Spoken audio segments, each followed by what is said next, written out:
This is Twesa Ngosi with the news on Zodiac. The headlines. Lilongwe Water Board faces 50 million kwacha lawsuit over its naming and shaming initiative. Ministry of Lands warns against encroachment.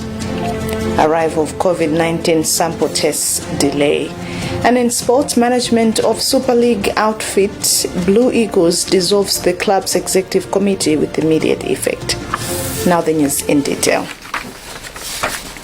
Lilongwe Water Board has landed itself in trouble for its recent initiative to post names of its clients for alleged water theft. One of its customers, whose name was on that list, has demanded 50 million kwacha for character assassination. Ms. Judith Laja, a member of the UTM Executive Committee and financial controller at Latitude Degrees Hotel, claims the conduct of the board has injured her reputation, when yet the case was against her former landlord. Her lawyer, Gilbert Konyongwa of Konyongwa and Associates, has given the board 7 days to apologize and pay her client 50 million or face legal action. The Lilongwe Water Board recently published names of suspected culprits connected to illegal water connections in the city in what it called naming and shaming. And Judy Pilaja, a member of UTM National Executive Committee and financial controller at Latitude Degrees Hotel, was among the 68 listed culprits. She, however, claims she vacated the house under the said case some 8 years ago, saying she was only a tenant.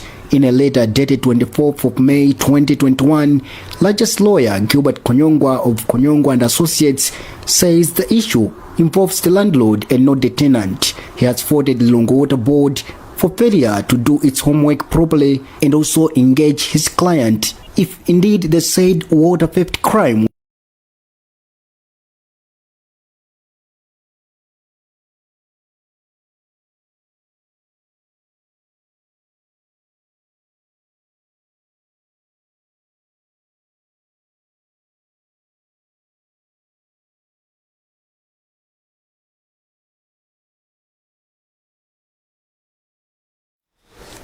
The Ministry of Local Government and Rural Development has reinstated all council controlling officers that were interdicted in February for failure to submit expenditure reports on COVID-19 funds. Government spokesperson Gospel Kazako and Local Government Ministry spokesperson Anjoya Mwanza have confirmed the development in separate interviews with Zodiac. Mwanza told us Thursday that this follows an order from the Office of the President and Cabinet that the interdiction order imposed on the council's controlling officers be cancelled. Nsanje Lalanje legislator Gladys Ganda has warned that the country needs a thorough review of some of the Tanzanian fuel suppliers that have been contracted by the country. The legislator, for example, has alleged that one of the fuel suppliers, the Lake Oil Company, is undergoing bankruptcy and failed to renovate the Malawi Cargo Center, raising serious doubts of its capacity for the job. Legislators on Thursday also blamed the Malawi Energy Regulatory Authority MERA's deal with its preferred broker IHB, saying it would cost Malawians extra 5 kwacha per litre on fuel. We'll bring you this report later in the bulletin together with the local government and council story. At least 30 disgruntled members of Tonse Alliance partner UTM in Ncheu North constituency have accused the party's district committee for creating divisions by working with parallel structures. The area's constituency governor James Kumayo claims the development is affecting operations of the party in the area. When contacted, Ncheu UTM district governor Harrison Suluma asked for ample time before commenting. On Thursday morning, about 30 disgruntled UTM members stormed the party's district office to present their grievances. Among others, the members are accusing their leaders of dividing the party. Ncheu North constituency UTM governor James Kumayo claims that their leaders are sidelining them and favoring members who recently joined the party. Kumayo fears this has the potential of dividing the party, hence authorities need to swiftly address the matter. However, no member of the district committee was present at the offices. Ncheu UTM district governor Harrison Suluma asked for more time before commenting on the matter. The Zomba Chief Resident Magistrate Court has temporarily relaxed bail conditions for MEC Commissioner Linda Kunje. The court has allowed Kunje to travel abroad on Electoral Commission and National Women's Golf duties. The case failed to resume Thursday after Kunje asked for the court for possible adjournment due to her busy schedule. Emmanuel Chibwana reports. The commissioner is being accused of obstructing presidential convoy. The state has already paraded 4 witnesses, and today, 3 remaining witnesses were supposed to tender evidence. Lawyer representing Kunje, Christopher Masanje, asked the court to consider varying bail conditions to allow his client to travel abroad. He said Kunje is expected to leave the country for Zambia as General Secretary of Women's Golf from 2nd to 7th June this year, and also allow her to perform Electoral Commission tours in Dubai from 17th to 23rd June. The state had no objection. Chief Resident Magistrate Austin Banda adjourned the matter to 14th June when the state is expected to finish witness parade. For ZBS in Zomba, this is Emmanuel Chibwana. The Minister of Lands has warned Malawians against land encroachment, which he says could lead them in trouble. The minister responsible, Kezim Suka, on Thursday made a specific mention of party loyalists who he said are fond of this behavior, claiming that others got the land in the same way during the past administration and expect things to be the same now. He spoke in Parliament, where our Western Guta reports. The Minister of Lands, Kezim Suka, mentioned Area 46 and Njewa Farm in Lilongwe as examples of pieces of land that have been encroached. He said, for example, the Njewa Farm was sold to one Kalaria by the Privatization Commission, meaning Kalaria legally owns the land, which was leased for 99 years. He said he has since warned Malawians, especially party loyalists, against encroachment, saying this may be on the wrong side of the law. So what says some loyalists claim that others acquired land in this way during the past DPP administration. He says that the government will not follow that path because the DPP did it. The minister added that negotiations are underway with Konfozi Estate to release land to the estate in Cholo to pave way for public infrastructure at the Boma. Reporting for Zodiac, this is Western Guta. You're watching news on Zodiac. We'll be back with more after this.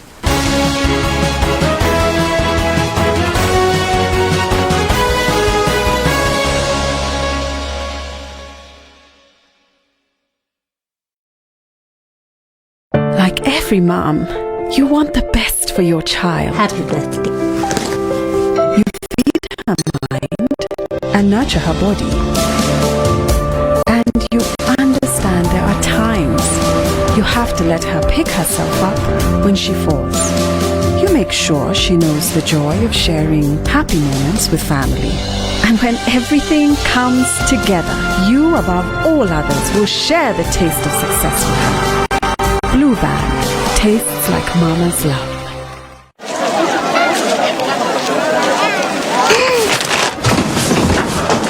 Do your gums hurt? Yeah. Does your toothpaste contain sage, eucalyptus, myrrh, chamomile? All that in one toothpaste? Yes, try Colgate Herbal. Colgate Herbal contains nature's best herbs and Colgate's fluoride technology to give you strong teeth and healthy gums. Ah, Colgate Herbal. Let's go.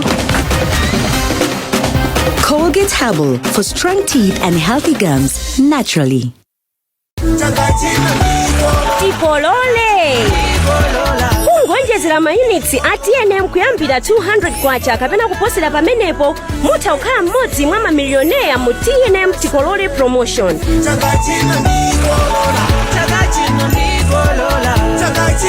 Koma mukaonjezera mayunitsi ndi 100 kwacha kapena kuposerapo mudzilandira mabonus oyimbira foni, SMS kapena data pompo. TNM, always with you. Like every mom, you want the best for your child. Happy birthday. You feed her mind and nurture her body. And you understand there are times you have to let her pick herself up when she falls. You make sure she knows the joy of sharing happy moments with family. And when everything comes together, you above all others will share the taste of success with her. Blue Band tastes like mama's love.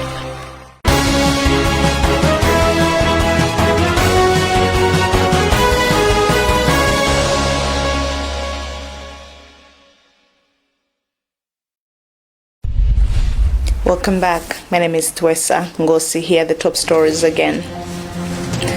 Lilongwe Water Board faces 50 million kwacha lawsuit over its naming and shaming initiative. Ministry of Lands warns against encroachment. Arrival of COVID-19 sample tests delay. And in sports, management of Super League outfit Blue Eagles dissolves the club's executive committee with immediate effect. We go back to our story by John Paul Kayuni, where the Ministry of Local Government and Rural Development has reinstated all council controlling officers that were interdicted in February for failure to submit expenditure reports on COVID-19 funds. On February 28th, the Ministry of Local Government interdicted 34 council controlling officers, including district commissioners and chief executives, after they failed to explain how they used funds they received from government to help in combating COVID-19 pandemic. The interdictions were meant to pave way for investigations following revelations of abuse and plunder of the funds.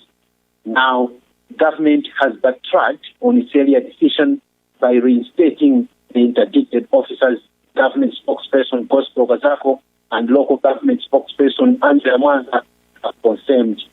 Mwanza told us that they received a directive from the Office of the President and Cabinet to cancel the interdiction order and reinstate the council controlling officers. These are the district commissioners and the chief executive officers for the 34 out of the 35 councils we have in Malawi were interdicted from exercising the powers and functions of their positions in order to pave way for investigations on failure to submit the expenditure reports and also failure to maintain proper records for the 6.2 billion Malawi kwacha COVID-19 relief funds. When asked on the sudden change of mind, Kazako said the restatement of the controlling officers is in line with the law. They have been reinstated using the law. They have been reinstated using the public service regulations because there is a time limit when one can be on interdiction. What is going to happen is that those whose names have been mentioned in the 6.2 billion report, they'll be pursued further. But first thing, they have to get back to the office. That's according to what we have to follow, according to the law, according to the regulations. A recent audit report revealed massive plunder of the funds meant to fight COVID-19 in the country. Minister Kazako says the law will be applied accordingly on all officers that were named in the 6.2 billion Malawi COVID-19 funds audit report. For Zodiac, this is John Paul Kayuni. Moving on with the news, Ministry of Health says it has not yet received results of 600 samples that were sent to South Africa's Center for Disease Control to test whether Malawi has the India COVID-19 strain. The results were sent to South Africa after some Indian nationals from Salima Sugar Company tested positive to COVID-19 upon return from India, where a new strain continues to claim many lives. Ministry of Health had initially announced results of the samples will arrive on 27th May, but Principal Secretary in the Ministry, Dr. Charles Mwansambo, told Zodiac Wednesday that the results are expected in the next few days. We have this report by Chimamwe Padata. The 600 samples were sent to South Africa after some Indian nationals tested positive for COVID-19. This was upon their return from India, where the country is battering a new strain that continues to take toll on lives of people. The tests were being conducted by South Africa's Center for Disease Control to know whether Malawi has been hit by this new strain. But the center is yet to send back results to Malawi. Ministry of Health Principal Secretary Dr. Charles Mwansambo says the results are expected any day from now. No, the letters, as soon as the results are ready, we will share them publicly. It's not something that we can. But we haven't received the results yet. But as soon as we get them, we'll share them with you. Results from the samples were expected to arrive today, but Ministry of Health had earlier complained of transportation hiccups as the samples were sent to South Africa by road. For Zodiac, this is Chimwemwe Padata. Still on health, the Society of Medical Doctors in Malawi has expressed concern over delays to receive additional COVID-19 AstraZeneca vaccine ahead of the administration of the second doses early next month. President of the Society, Dr. Victor Miti, has since called upon the Ministry of Health to follow up with the officials from the COVAX facility on the 900,000 doses Malawi is expected to receive. But Principal Secretary in the Ministry, Dr. Charles Mwansambo, has told us that the delay will not affect the administration of the second doses of the vaccine as they will use available doses. Chimwemwe Padata again. The country is next month rolling out the administration of second doses of the AstraZeneca vaccine.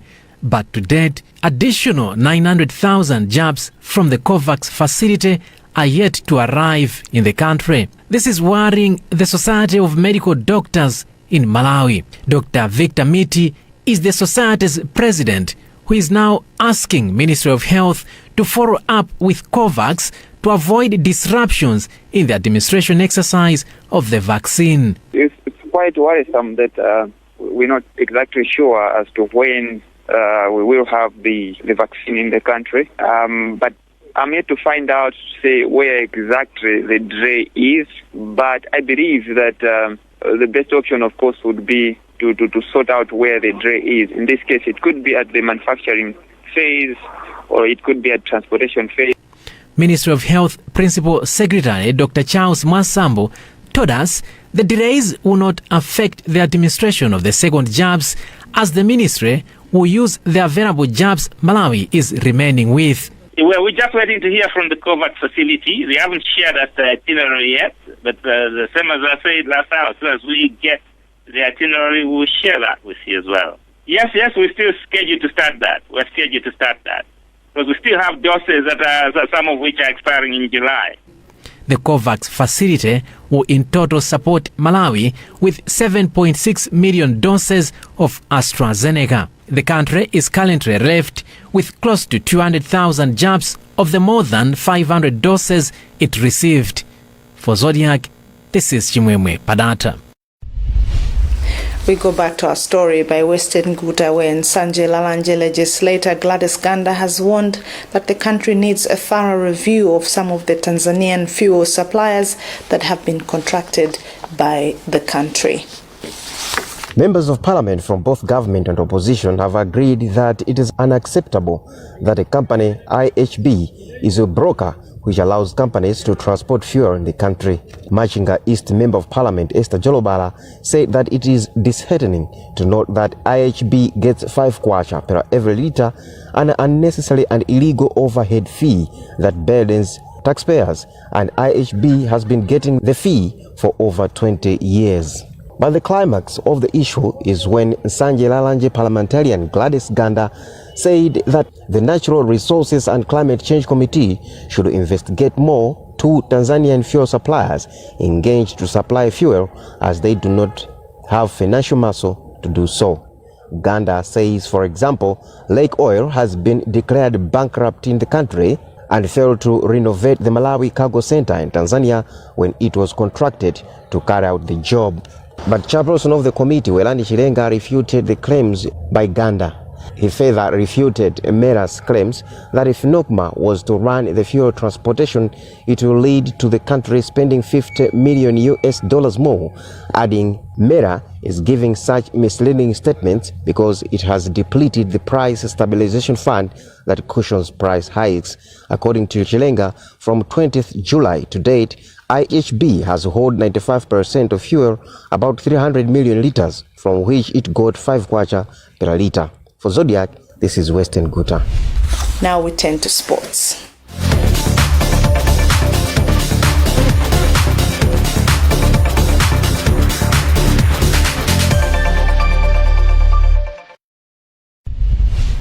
Management of Super League outfit Blue Eagles has dissolved the club's executive committee with immediate effect. They cite end of committee's mandate as the reason. Sports coordinator in the Malawi Police Service, Odlo Makonyola, confirmed the development, adding that the club will hold its elections this Friday at Area 30 in Lilongwe. However, chairperson of the outgoing committee, Alexander Ngwala, expressed ignorance over the matter. Brett Kanyama has further report. In a letter signed by sports coordinator in Malawi Police Service, Odlo Makonyola, the current executive committee has been dissolved with immediate effect, citing the end of mandate. In an interview with Zodiak, Makonyola said a decision was made by the top management at Area 30 and have since set Friday, May 28th for its executive committee elections.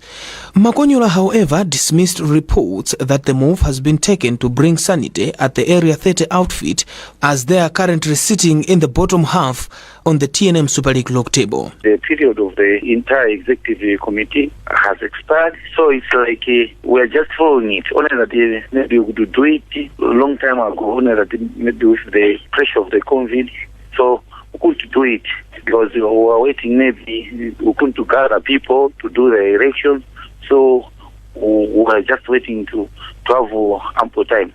That's why it has been like short notice, but it was in order.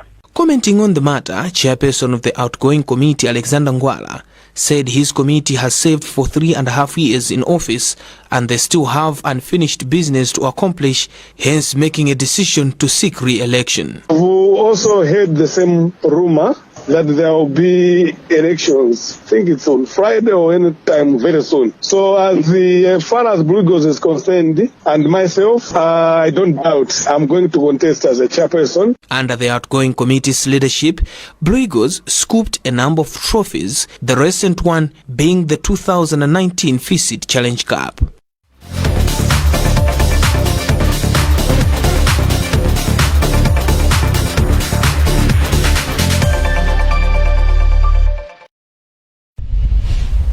And that's it for now. Let's take another look at the headlines before we leave. Lilongwe Water Board faces 50 million kwacha lawsuit over its naming and shaming initiative. Ministry of Lands warns against encroachment. Arrival of COVID-19 sample tests delay. And in sports, management of Super League outfit Blue Eagles dissolves the club's executive committee with immediate effect. Visit our website zodiacmalawi.com for more news. My name is Twesa Ngosi. From the rest of the news crew, it's thanks for watching and bye for now.